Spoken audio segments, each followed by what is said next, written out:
इस वीडियो में मैं रिव्यू करूंगा गेट्स फार्मा की एक प्रोडक्ट है जिसका नाम है लेफ्लॉक। 250 मिलीग्राम्स में आती है और उसके अंदर जो एक्टिव ड्रग शामिल है उसको कहते हैं लीवोफ्लॉक्सासिन।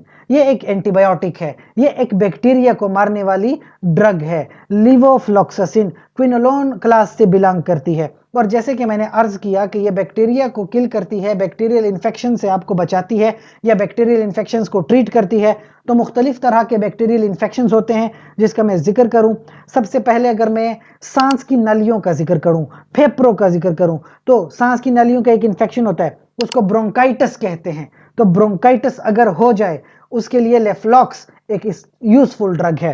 फिर निमोनिया, फेफड़ों का इन्फेक्शन हो जाए जिसको निमोनिया कहते हैं, उसके अंदर लेफ्लॉक्स इस्तेमाल हो सकती है। उसके बाद मजीद आ जाए निमोनिया में या फेफड़ों के इन्फेक्शन में या सांस की नालियों के इन्फेक्शन के लिए 500 मिलीग्राम तक की टैबलेट, यानी 250 की एक टैबलेट सुबह और एक टैबलेट शाम। उसके अलावा जिल्द या जिल्द के जो इन्फेक्शंस होते हैं, ठीक है, skin and skin structure infections, उसके लिए भी 500 मिलीग्राम की टैबलेट सुबह और एक शाम इस्तेमाल कर सकते हैं। अच्छा, एक बहुत खास इन्फेक्शन होता है यूटीआई, यूरिनरी ट्रैक इन्फेक्शन, पेशाब की नालियों का कभी कभी इन्फेक्शन हो जाता है, उसमें भी फिर आप 500 तकरीबन सुबह शाम में एमजीज में ये मेडिसिन इस्तेमाल कर सकते हैं। एक बैक्टीरिया है जो बड़ा खतरनाक बैक्टीरिया है, सूडोमोनास एरुजिनोजा उसका नाम है, बहुत खतरनाक बैक्टीरिया है। उसको खत्म करने के लिए, उसके इन्फेक्शन को ठीक करने के लिए लेफ्लॉक्स का इस्तेमाल किया जा सकता है। बस कुछ बातें, कुछ हिदायत जो आपको याद रखनी है।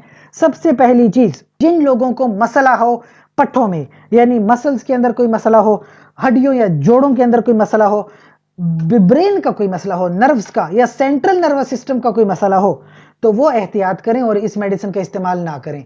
ये मेडिसिन करती क्या है कि एक तो जो पट्टे होते हैं, हमारे जो मसल्स होते हैं, उसको सुझा देती है। फिर पट्टों के जो टेंडन होते हैं, जब वो जुड़ती हैं हड्डियों से, वहां पे कभी कभी रप्चर कॉज कर सकता है, उसको काट सकता है, वहां पे मसला बन सकता है।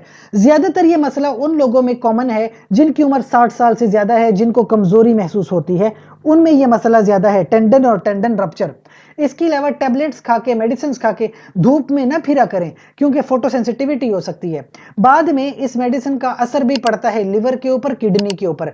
तो अपना लिवर प्रोफाइल और किडनी प्रोफाइल दोनों के टेस्ट करवाएं और डॉक्टर को दिखाएं ताकि उसमें कोई प्रॉब्लम हो तो डॉक्टर देख सके और आपकी मेडिसिन को वक्त के टाइम पर चेंज कर सके, आपके लिए बेहतर मेडिसिन का जो है ओपिनियन दे सके। अच्छा, कुछ लोगों को प्रॉब्लम्स होती हैं, मतली होना, उल्टी आना, सर चकराना और या डायरिया हो जाना, तो इस तरह की प्रॉब्लम्स हैं। हेडेक लोगों को फील होता है कि हेडेक वगैरह हो जाता है इससे। बहरहाल ये इतने बड़े मसले मसाइल नहीं है। फिर भी अगर आपको कोई प्रॉब्लम्स हो, डॉक्टर के साथ भी डिस्कस कर सकते हैं और कमेंट सेक्शन में भी हमसे पूछ सकते हैं। साथ ही गुजारिश है कि आप इस चैनल को लाइक करें, कमेंट करें, शेयर करें, सब्सक्राइब करें। शुक्रिया।